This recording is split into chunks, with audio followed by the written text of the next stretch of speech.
Pakistan super league PSL का 7वां season शुरू हो गया है। एक ऐसी लीग जिसने पाकिस्तान ही नहीं बल्कि इंटरनेशनल क्रिकेट को चमकते हुए सितारे दिए हैं। एक ऐसा क्रिकेटर जिसके पास कोई अपॉर्चुनिटी नहीं है, जिसके पास कोई प्लेटफॉर्म नहीं है, अगर वो पीएसएल में आ जाता है, पीएसएल की टीम में आ जाता है एज एन इमर्जिंग प्लेयर और कुछ कर दिखाता है, तो उसके लिए तो जैसे कहते हैं ना, उसका तो करियर बन। मेरा नाम आलिया नाज़की है और आप सरबीन देख रहे हैं, वो प्रोग्राम जिसमें हम उन कहानियों को समझने की कोशिश करते हैं जो आपके लिए अहम है। पीएसएल का ये सफ़र बहुत इंटरेस्टिंग भी रहा है और बहुत प्रोडक्टिव भी। आए आपको कुछ ऐसे चेहरों से मिलाते हैं जो अगर पीएसएल ना होता तो शायद हम आप इन्हें इतनी अच्छी तरह से न पहचानते।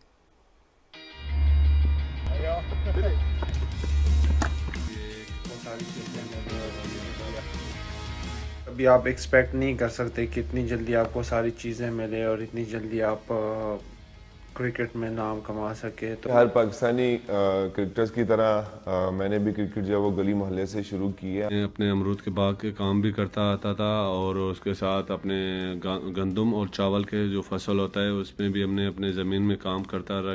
एक अपॉर्चुनिटी आपको चाहिए होती है और जो मुझे लाहौर कलंदर ने उस टाइम दी थी। बाबा मुझे बहुत फोर्स करते थे कि आप पढ़ो लिखो और एक अच्छा अफसर बनो। बहुत ज़्यादा खुशी थी कि पहला एडिशन हो रहा है तो उसके लिए मुझे पिक किया गया है।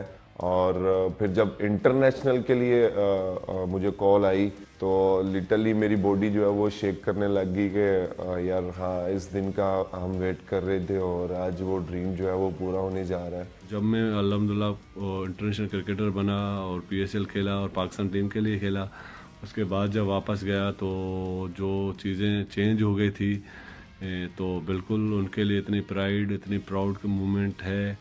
फिर 2017 में मुझे आईसीसी ने emerging player of the year announce किया, which is something big for मी।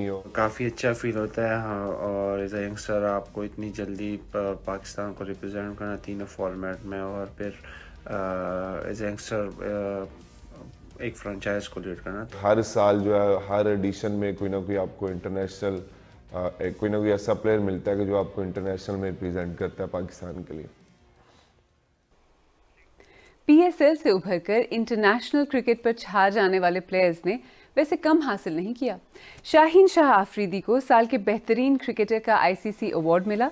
2021 में तीनों फॉर्मेट्स में मजमूई तौर पर 78 विकेटें हासिल की। मोहम्मद रिजवान टी20 की आलमी रैंकिंग में दूसरे नंबर पर हैं। साल के बेहतरीन टी20 क्रिकेटर का आईसीसी अवार्ड हासिल किया और 29 टी20 इंटरनेशनल मैचेस में 1326 रन बनाए। बाबर आजम वनडे और टी20 की आलमी रैंकिंग में पहले नंबर पर हैं। आईसीसी की वनडे और टी20 टीम्स के कप्तान हैं। पिछले साल उन्होंने वनडे इंटरनेशनल और टी20 में 1334 रन बनाए। और पीएसएल की अब अंदाजन मालियत $50 करोड़ है, लेकिन ये सफर कोई आसान भी नहीं था। टेररिज्म की वजह से कोई फॉरेन प्लेयर्स पाकिस्तान आना नहीं चाहते थे और फॉरेन प्लेयर्स के बगैर पीएसएल हो नहीं सकता था। वो तो जरूरी नहीं है कि आप पाकिस्तान में खेलें, सारा जो पैसा आता है वो तो ब्रॉडकास्ट राइट से आता है। तो अगर हम दुबई में भी खेलेंगे और वहां अगर फॉरेन प्लेयर्स आ जाते हैं तो सारा टेलीवाइज हो जाएगा, सारा पैसा तो वहां से आएगा। ये स्टेडियम का पैसा तो 5% टोटल बजट का पैसा होता है। फिर हमने जाके इसको लॉन्च किया और उससे आपने देखा कितने कामयाब हम हुए। फ्रेंचाइजेस के बगैर कोई पीएसएल नहीं है और पीसीबी के बगैर फ्रेंचाइजेस कुछ नहीं है। ये एक पार्टनरशिप है। अगर फ्रेंचाइजेस पैसे लूज करेंगे तो वो बिल्कुल दिलचस्पी नहीं रहेगी। They have to make money, PCB has to make money. तो मैनेजमेंट अगर तकड़ी हो, दयानतदार हो और कोई इंटरफेरेंस इस्लामाबाद से ना हो तो कोई रीजन नहीं है कि पीएसएल और भी बड़ा होगा और पीएसएल एक बहुत बड़ा कैश काउ बनेगा पीसीबी के लिए और प्राइवेट सेक्टर के लिए और पाकिस्तान की आवाम के लिए एक source of entertainment, great entertainment. तो क्या पीएसएल का आगे का सफर भी इतना ही इंटरेस्टिंग होगा? देखिए, फ्यूचर तो मुझे ब्राइट ही नज़र आ रहा है।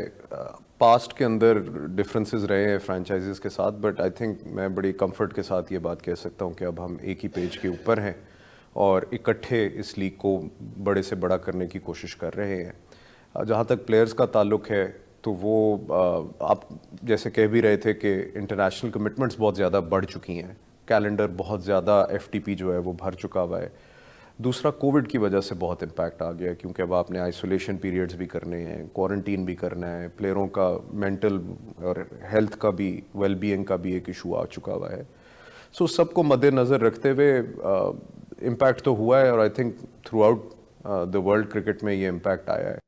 लेकिन बात तो यही है कि at the end of the day, और पीएसएल के 7वें सीजन के आगाज पर पाकिस्तानी और क्रिकेट ट्विटर का क्या हाल होगा, आप अंदाजा लगा ही सकते हैं। डैनियल अलेक्जेंडर ने लिखा, पाकिस्तान सुपर लीग का दिन, दुनिया की बेहतरीन और मकबूल तरीन क्रिकेट लीग। चौधरी कमर ने लिखा, आखिरकार पीएसएल एक आलमी ब्रांड बन गया है, वाहिद लीग है जिसमें बेहतरीन वनडे प्लेयर, बेहतरीन T20 प्लेयर, 2021 का बेहतरीन प्लेयर और बेहतरीन वाइट बॉल कप्तान शामिल है। जबरदस्त। इब्राहिम ताबिश खान ने लिखा, हमारा सबसे बड़ा त्यौहार एक बार फिर वापस आ गया। और मियां अजीम ने लिखा, हमारी लीग के अलावा दुनिया की किसी लीग में दुनिया के पहले और दूसरे नंबर के बेहतरीन T20 बैटर्स नहीं हैं।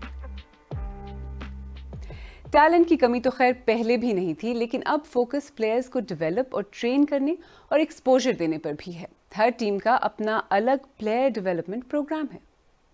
तो 3 सालों में 5 लाख से ज़्यादा बच्चों का ट्रायल किया।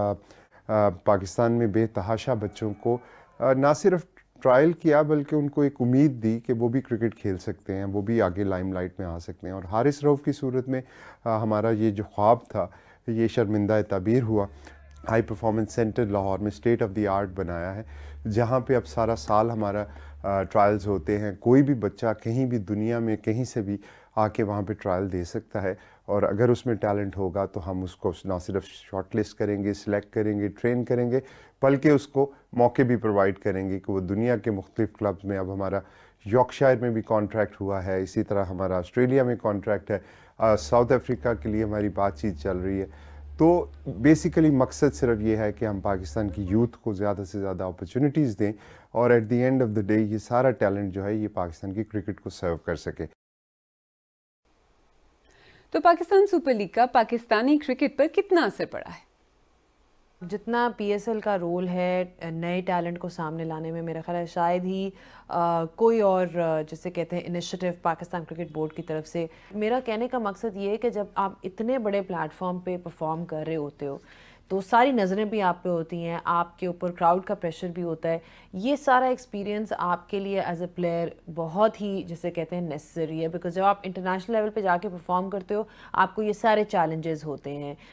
And then you are sharing dressing rooms with the best in the business. अगर आप जितने देखें क्या क्या फॉरेन प्लेयर्स आए हैं, इतना आप सीखते हो एक दूसरे से, और वो जो चैलेंजेस हैं कि इतनी बड़ी एक लीग हो रही है कि बड़े बड़े फॉरेन प्लेयर्स आ रहे हैं, सारी नज़रें आप पे हैं। सो आपके जितने भी इस वक्त T20 सुपरस्टार्स हैं, यू नो, उसमें पीएसएल का बहुत बहुत बड़ा हाथ है। लोग कहते हैं कि जनूबी एशिया में, पाकिस्तान में क्रिकेट सिर्फ एक खेल नहीं, एक जुनून है।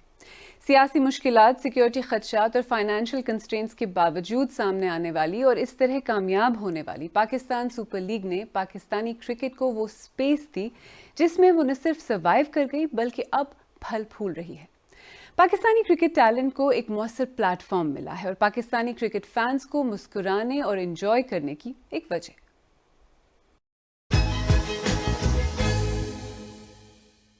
अगर आपको हमारा प्रोग्राम पसंद आया तो हमारे YouTube चैनल को सब्सक्राइब करें, बेल आइकॉन पर क्लिक करें और प्रोग्राम का लिंक अपने दोस्तों के साथ शेयर करें।